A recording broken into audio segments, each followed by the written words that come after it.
بسم الله الرحمن الرحيم الحمد لله رب العالمين والعاقبة للمتقين والصلاة والسلام على أشرف الأنبياء والمرسلين سيدنا محمد وعلى آله وأصحابه أجمعين.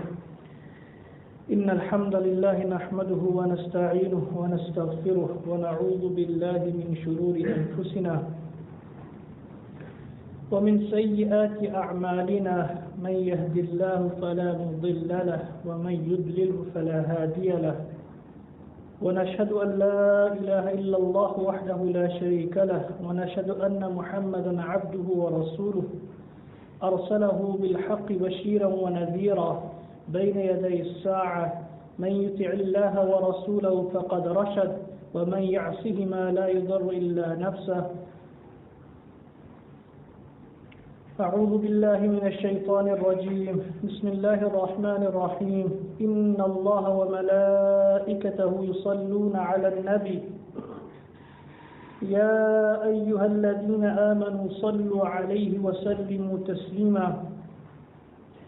اللهم صل على محمد وعلى آل محمد كما صليت على إبراهيم وعلى آل إبراهيم إنك حميد مجيد. اللهم بارك على محمد وعلى آل محمد كما باركت على إبراهيم وعلى آل إبراهيم إنك حميد مجيد.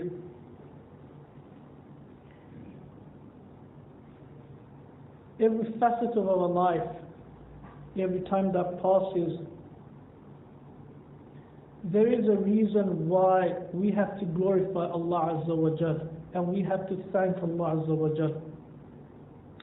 Imam Ghazali rahmatullah alayhi in his Ahya poses a question, and he says that why did Allah Azza wa Jal create us as ashraful makhluqat, or why did Allah Azza wa Jal call the humankind the best of creation?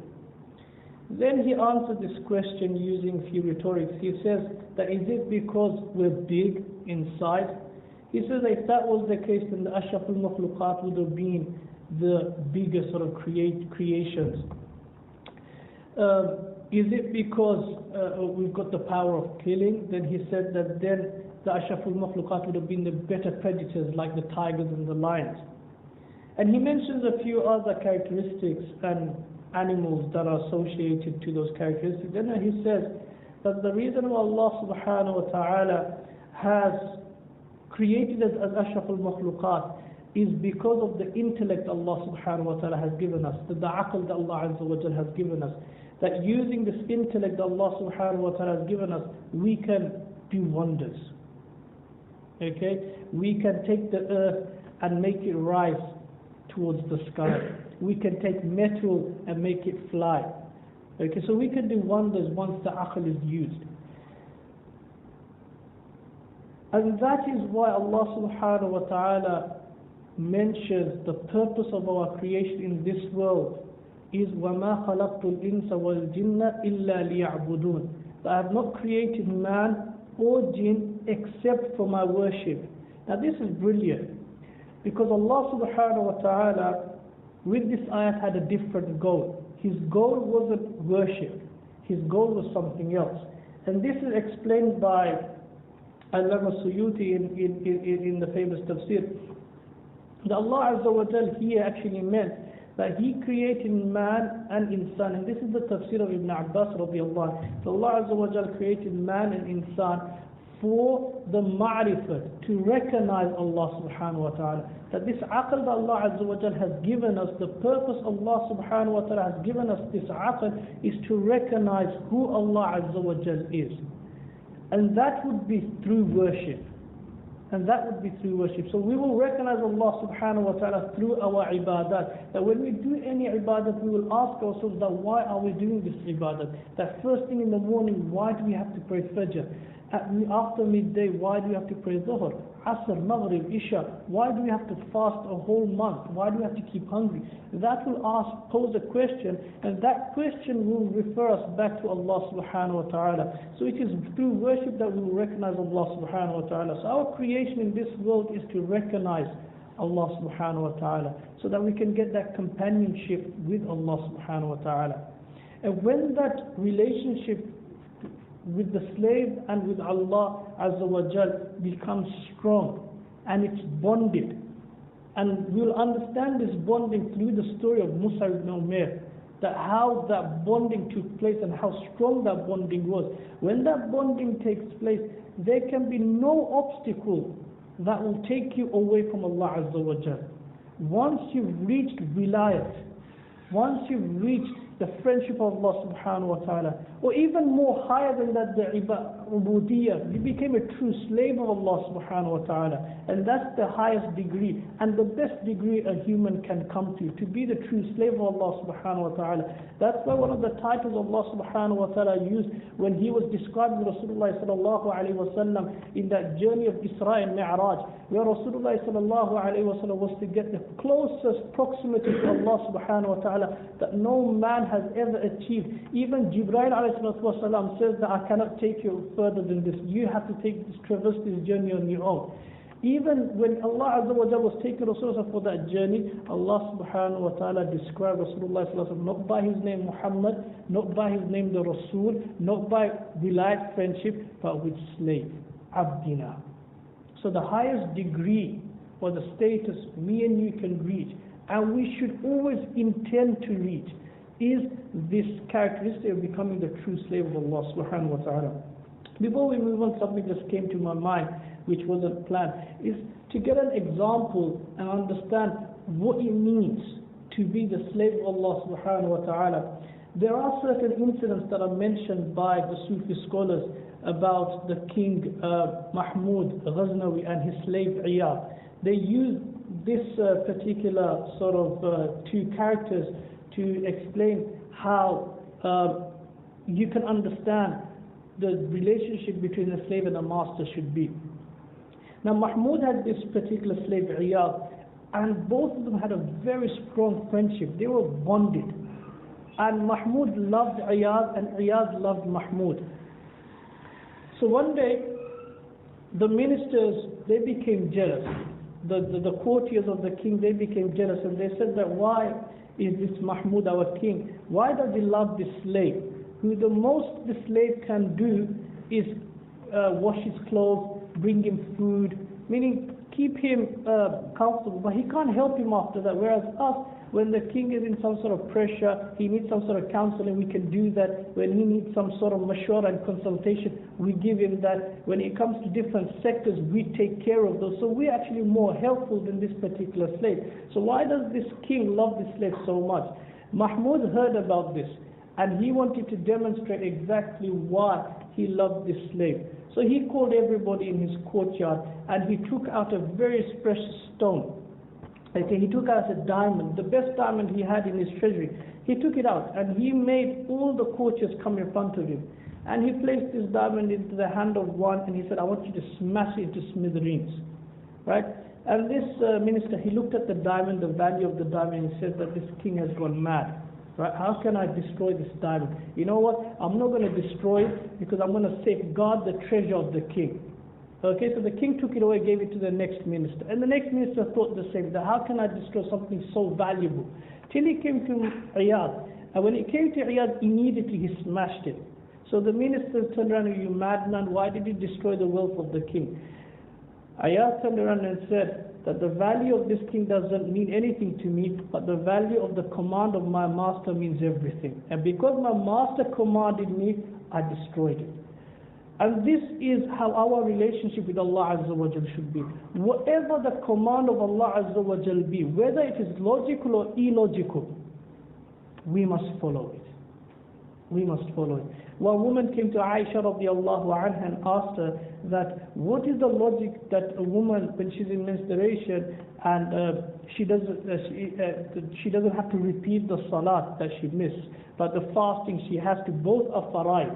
So what's the wisdom there? So Aisha radiallahu anha turned around and said, do you need wisdom for every command of Allah Azza wa Jal and Sharia? So it's not based on logic, even though there is logic for everything else, every part of Sharia. But that doesn't mean that we do it because it confirms to my intellect. We do it because we are the slaves of Allah Azza wa Jal. We are supposed to follow the Sharia of Allah Subhanahu wa Ta'ala. So our creation in this world is to gain the ma'rifat, the recognition of Allah Subhanahu wa Ta'ala, and become a true slave of Allah Subhanahu wa Ta'ala. Now, when we were created, okay, meaning our father Adam alayhi salatu wasalam, and that famous incident took place between him and Shaytan, that Allah Subhanahu wa Ta'ala told the angels to prostrate in front of Adam alayhi salatu wasalam, and all the angels did that except Iblis, the Shaytan. And then Allah Azza wa Jalla asked, why didn't you do that? And his pride took over him. And he said that, why should I bow down to someone that's made out of clay, whereas I am made out of fire, which is better?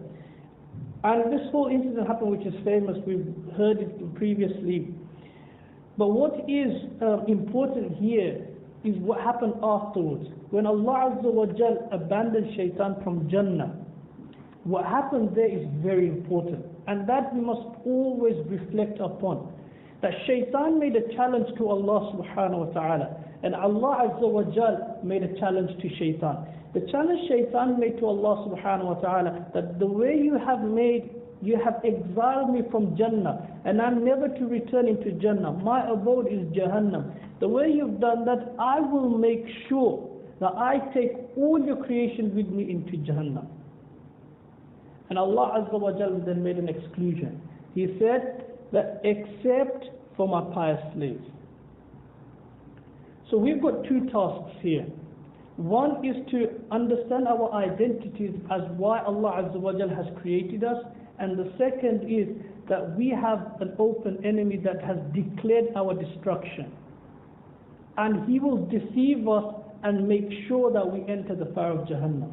Whereas Allah Azza wa Jal has put a ta'weed around us, a protection around us, and that protection is ibadak as-salihin, to be the true slave of Allah Subhanahu wa Ta'ala. When a person becomes a true slave of Allah Subhanahu wa Ta'ala, then Allah Azza wa Jal protects him. And the hadith that we should keep in mind of wilayat is when a person becomes a wali of Allah Subhanahu wa Ta'ala. In Hadith Qudsi, Allah Azza wa Jal says to tell Rasulullah to tell us that Allah Azza wa Jal becomes the hand of this person by which he grasps. Allah Azza wa Jal becomes the feet of this person by which he walks. What does this mean? It means that Allah Azza wa Jal takes the complete protection of this slave of his. That Allah Azza wa Jal will not allow this slave of his to make any incorrect move. And this is halawatul iman. This is the sweetness of iman. That you know that Allah Azza wa Jal is there protecting you. And that is what we have to reach, inshallah. So Shaytan made this challenge to Allah Subhanahu wa Ta'ala, and Allah Azza wa Jalla replied to this challenge by saying that I will not allow my pious slaves to enter Jahannam. Now what is cunning and what is surprising is when Qiyamah takes place and we're all in front of Allah Subhanahu wa Ta'ala, as humans we will try every single excuse to come out from this trouble that we're in, that we've put ourselves in. We will try to make excuses. After all excuses are finished, we will use one excuse. And that excuse is, oh Allah, actually I did not do this, Shaytan made me do it. And then there will be a court case between us and Shaytan. And Allah Azza wa Jalla will put this case in front of Shaytan, and Shaytan will say, look, I didn't force you. All I did was whisper into your ears, and you obeyed. And he would then say, فَلَا تَلُومُونِي وَلُومُوا أَنفُسَكُمْ. That do not blame me today, blame yourselves. But it will be the wrong time to blame yourselves or ourselves. Because there is no turning point at that day. There's no returning. And whatever we've done, we've done. And whatever taken with us, we've taken with us. So we have to, on a daily basis, reflect upon ourselves. Which direction am I going? Which direction am I supposed to be going? Umar radiallahu anhu's famous statement that take stock of yourself before your stock is taken by Allah Azza wa Jal, and that's too late. Now for that, Allah subhanahu wa ta'ala has sent us the Quran al-Majid, where we can read and understand what Allah Azza wa Jal wants from us. But Allah subhanahu wa ta'ala did not leave it there, because we as humans, we like examples. Okay? They say the best teacher is the best teacher that gives a lot of examples. So we like examples. So Allah subhanahu wa ta'ala left the theory and He left practicality. He also left Rasulullah sallallahu alayhi wa sallam with his companions, and they are our practical demonstration on what Sharia is. And that is why anything that was outside Khairul Qurun, we should be very careful in putting that into our practice. Anything that took place outside the time of the Rasulullah sallallahu alaihi wasallam, the Sahabah and the Tabi'un, we should be very careful of putting that into our lives. We should always consult the ulama. That is this sahih, is this da'if? Is this correct to practice upon, or is this incorrect to practice upon? Because that is the time where Allah Azza wa Jalla made sure that Sharia stays pure. Okay, so Sahaba radiallahu anhum, radiallahu anhu wa radu an, that they were pleased with Allah subhanahu wa ta'ala, Allah was pleased with them. So if you follow their footsteps, wherever their abode is, automatically that will be your abode. So as youngsters who are driven by fashion, design, materialistic objects, role models, okay, we need to pick a Sahabi that is sort of following the same trend as today. And Mus'ab ibn Umayr radiallahu anhu, prior to Islam, that is what he was. His parents pampered him so much that he got the best clothing. He was envied by the people of Makkah to Mukarram, especially the youth. The best perfume, the best food. It is narrated when a perfume will come out in the market, the first person to utilize that perfume would be Musab ibn Umayr. When a particular clothing will come out in the market of Makkah to Mukarram, the first person to make sure that it's purchased, it will be Musab ibn Umayr. His parents pampered him so much. His father and mother used to love him so much. But his mother was a very prestigious woman, and she was a very strong character, and the people of Makkah to Mukarram used to fear her. She was someone, I remember going to a lecture, and someone actually equated her like the crunch bull. Okay, she was a very fearsome woman. And Musab ibn Umayr was not afraid of anyone except his mother. Now Musab ibn Umayr, he was a very wise boy, he was a very clever boy. When the whole incident took place that Rasulullah sallallahu alaihi wasallam came to Makkah to Mukarram and started to read out revelations and talk about the oneness of Allah subhanahu wa ta'ala, the Meccans did so much to stop Rasulullah sallallahu alaihi wasallam, and the tricks or the system that they use can be categorized in three. They either tried physically to stop Rasulullah sallallahu alaihi wasallam from giving da'wah, or they tried to bribe Rasulullah sallallahu alaihi wasallam from giving da'wah, encouraging people to come. Physically, they tortured him. Okay, they made sure that his road, the path he would take would be difficult. They would throw thorns there.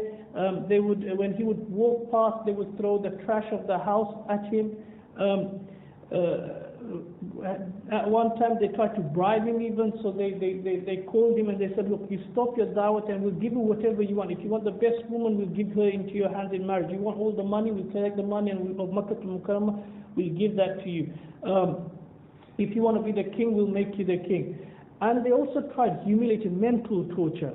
So they would go around behind him and say that don't follow this man's madman. They sent out a propaganda right out around Makkah to Mukarramah that this man, Muhammad, is either a magician or he's a soothsayer and he does black magic. So stay away from him. And that actually spread throughout Arabia. And people actually, when they would come to Makkah to Mukarramah, certain people used to put cotton buds into their ears so that his words would not enter them.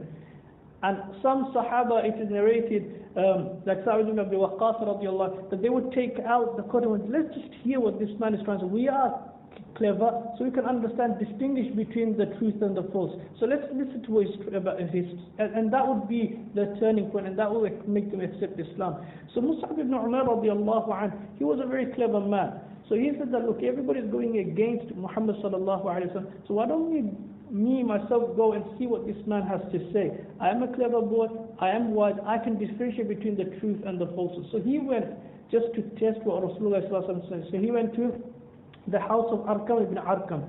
Now the house of Arqam was where Rasulullah sallallahu alayhi wa sallam, was close to Mount Safa. Rasulullah used to reside there and teach the people the deen of Allah Azza wa Jal secretly. So anybody that wanted to learn anything about Islam would come to Darul Arqam, and they would hear what Rasulullah has to say. So Musab ibn Umayr radiallahu anhu, he went and Rasulullah was reciting a few verses of the Quran. When he heard those verses, immediately an ecstasy took place within himself.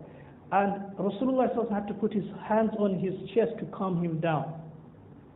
Because the nur of the Quran hit him so hard that the love of Allah Azza wa Jal penetrated within himself. And so much so that he wasn't afraid to express his deen to anyone except his mother. When he realized that his mother is going to find out about his religion, that he's become a Muslim, he was very afraid that he would stay secretly away from her. Until one particular person in Makkah al-Mukarramah saw him, that he was praying. First he saw that he actually came out of Darul Arqam, and he became skeptical that this person entered, that Musab has entered Darul Arqam, there's something not right, there's something fishy going on. So he followed him, and he found that Mus'ab was praying exactly the way Muhammad sallallahu alayhi wa sallam was praying. That was enough evidence for him to prove that Mus'ab has become a Muslim. He came straight to the mother of Musab ibn Umayr radiallahu anhu and told her that your son has accepted Islam. She immediately sent a few men. They grabbed Mus'ab, and after interrogation, she threw him in a rough corner of the house and she chained him up. Okay? And she was a woman that would declare that anybody that goes against my religion would not be able to eat in my house. And when her son did that, she proved that. She chained him up. She threw him in a rough corner of the house and she chained him up. After a few days, the announcement was made that certain Sahabah are allowed to leave Makkah to Mukarram and go to Abyssinia. So what Mus'ab did, he was a clever boy. He tricked some of the people that were looking after him, guarding him. He tricked his mother, and he made the trip to Abyssinia. So that was the first trip to Abyssinia. Then there was a rumor in Abyssinia that the people of Makkah to Mukarramah have accepted Islam. And Mus'ab came back. Okay? Then they came back and they found that actually was a rumor, it's false. So the second journey to Abyssinia took place. And then Mus'ab radiallahu anhu, he came back. Now this is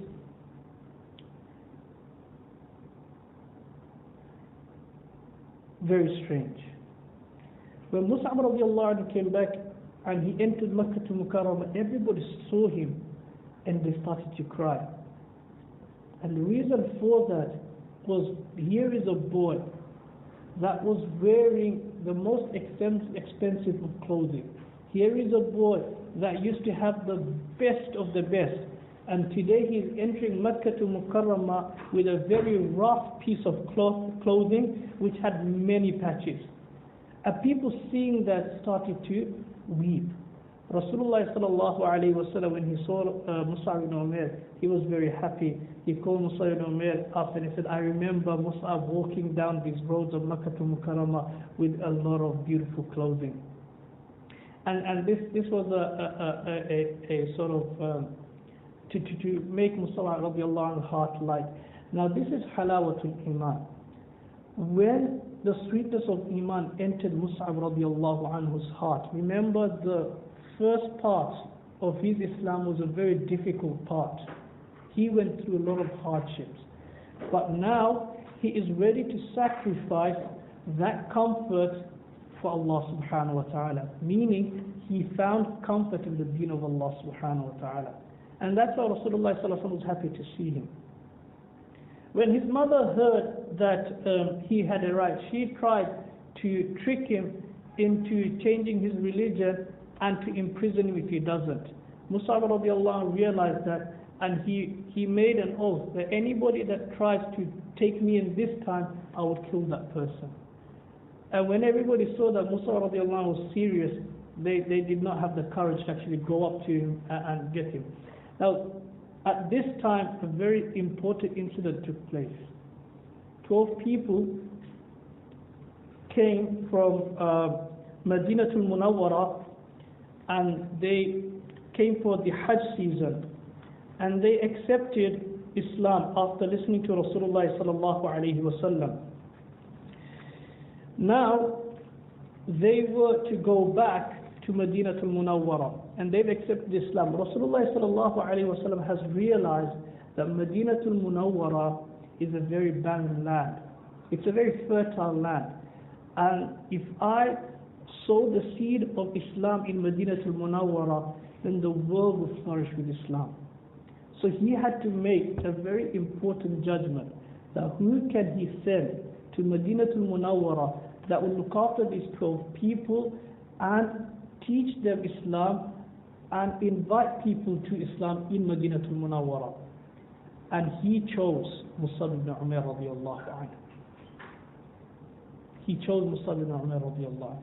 And that is enough proof that what status Mus'ab ibn Umayr radiallahu anhu held in the eyes of Allah subhanahu wa ta'ala and Rasulullah sallallahu alayhi wa sallam. Because whatever comes out of the mouth of Rasulullah sallallahu alayhi wa sallam is wahi, is sharia.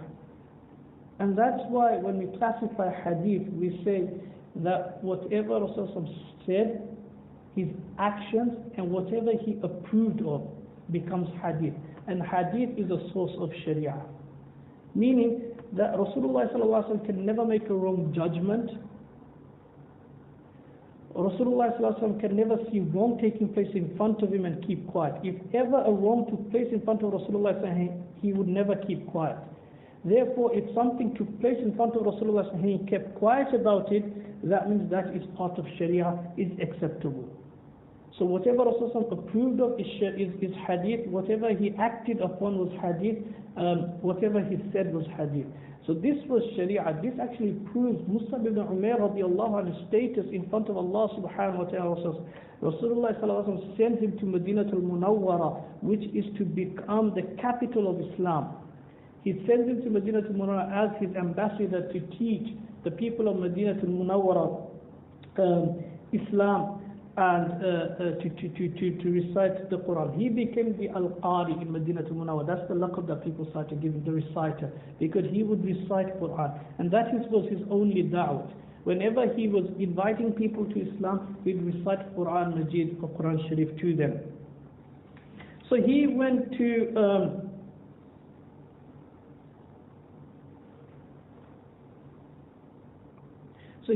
to Madinatul Munawwara with his people. At that time, his mother said goodbye to him and gave him a piece of clothing, because after all, she was his mother. And her motherly love for him forced her to give him a sheet of clothing. And that was the sheet of clothing that he wore in his time in Madinatul Munawwara. And that is the sheet of clothing that he was buried with. We will get to that at the end. When he was leaving his house, his mother was weeping, and he made his journey to Madinatul Munawwara.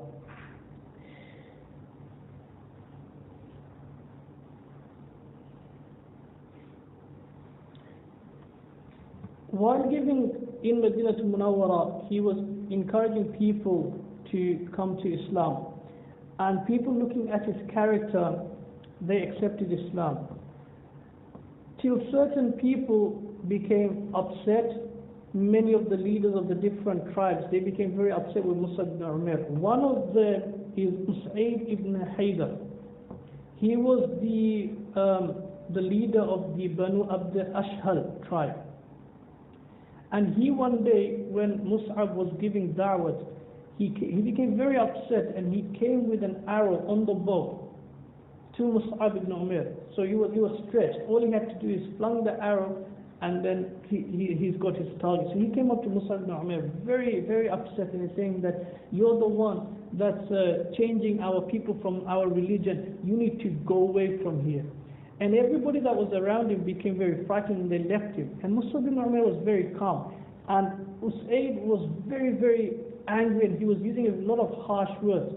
And after Usaid finished, Musab ibn Umayr said, can you now listen to me? See what I have to say? If you like it, then accept it. And if you don't, I will spare you. That's what he said. If you like it, accept it. Otherwise, I will spare you. Meaning he had a lot of power in Madinatul Munawwara. And that was what was making these people upset. So Usaid then agreed. And he sat down with Mus'ab ibn Umayr, and Mus'ab ibn Umayr recited the Quran. When he heard the Quran, that changed him. And he went back to his tribe, and he told the people that this is what this man is preaching. And he came back with the second leader, Sa'd ibn Mu'adh. And Sa'd ibn Mu'adh then heard, and he became a Muslim. Once that happened, then flocks of people in Madinatul Munawwara started to accept Islam. Then the following year, Musab ibn Umayr radiallahu anhu came back to Makkah to Mukarramah, and this time 72 people came to Makkah to accept Islam. 73 came to accept Islam, plus 2 women. So altogether there was 75 people. So 73 men, 2 women, they came to do the Hajj. After that they came and met Rasulullah sallallahu alaihi wasallam secretly in Aqaba, and they accepted Islam. Last year it was 12. After Musab ibn Umayr's effort, he came back with 75.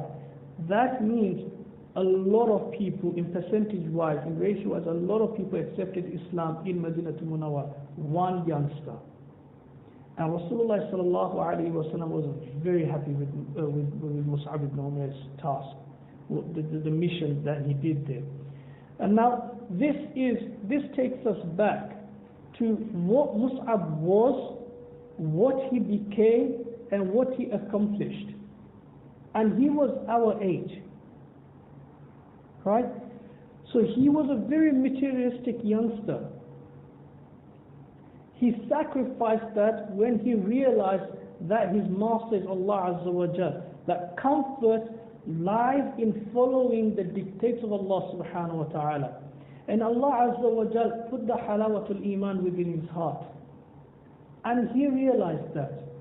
And that is why when those people ran away and he was alone facing that Usaid, who after became radiallahu anhu, with that arrow, there was nothing to fear, because he knew that he has reached the stage of wilayat, and Allah Azza wa Jal will protect him. He is under the protection of Allah subhanahu wa ta'ala. Allah Azza wa Jal in another Hadith Qudsi, he says that person who harms my friend, man adali waliyan faqad adantu bil harb, that person who harms my friend or hurts my friend, adantuhu bil harb, I declare war on that person. That's the friendship that Allah Azza wa Jal, that's the result of the friendship when you make that with Allah subhanahu wa ta'ala. Mus'ab radiallahu anhu knew that nothing and no one can harm him. So after that, calmly he said to Usaid that, look, just listen to me. If you like it, accept it. If you don't, I'll spare you. He comes back to Makkah to Mukarramah, and now Madinatul Munawwara is ready. Rasulullah sallallahu alaihi wasallam sends the Muhajirun to Madinatul Munawwara, and after a few years he himself arrives at Madinatul Munawwara. We all know the incident of what happened at Battle of Badr, okay, and because of which the kuffar want to revenge, the Battle of Uhud takes place. Again, Rasulullah sallallahu alaihi wasallam is looking for the person who will be responsible enough to carry the flag of Islam. That if his flag falls, Islam loses. So Rasulullah sallallahu alaihi wasallam is now looking for a representative that's going to carry this flag. He gives the flag to Musab ibn Umayr radiallahu anhu. And Musab ibn Umayr radiallahu anhu knows the value of this flag. He knows that this flag is representing Islam. So what happens is when somebody came up to him and chopped his hands off, where the flag was, he immediately transferred it to another hand. And he said that Muhammad Rasulullah sallallahu alayhi is the messenger of Allah. This man then cuts his other hand off and he holds this flag with his forearms, his shoulder. And somebody then came and stabbed him from the back. And each time Mus'ab radiallahu told himself that I cannot let this flag fall, otherwise this will be in the victory of the kuffar and Rasulullah sallallahu alayhi wasallam will be lost. He will be in the losing side. So the historians say that when Mus'ab was falling, he couldn't do anything. He was falling. Okay, he made sure before he was, while he was for somebody else to hold the flag, and when he fell, he made sure that he buried his face in the sand so that he doesn't see the sight of Rasulullah sallallahu alaihi wasallam losing because of his death. So this was Musab ibn Umayr radiallahu anhu, and this is our identity, that we are Muslims, we are the creation by Allah Azza wa Jal. Our living in this world should only be for the sole reason of Allah subhanahu wa ta'ala, and our death should only be for the sake of Allah subhanahu wa ta'ala. We should always read up on the stories of the Sahabah radiallahu anhum, how they perceived the commands of Allah subhanahu wa ta'ala, and what was the dictates of Allah subhanahu wa ta'ala and the sharia for them, and how important it is for them. Remember, as I mentioned to you at the beginning, that Allah Azza wa Jal is pleased with them and they are pleased with Allah subhanahu wa ta'ala. So if we follow their footsteps, we would have the same abode that they have been given. So this is our challenge. We should make the intention that we should try and emulate these people. We should try to join their group and save ourselves from that challenge that Shaytan has made unto Allah Azza wa Jal, and get into that group of the pious slaves of Allah subhanahu wa ta'ala. Wa akhiru da'wana alhamdulillahi rabbil alameen.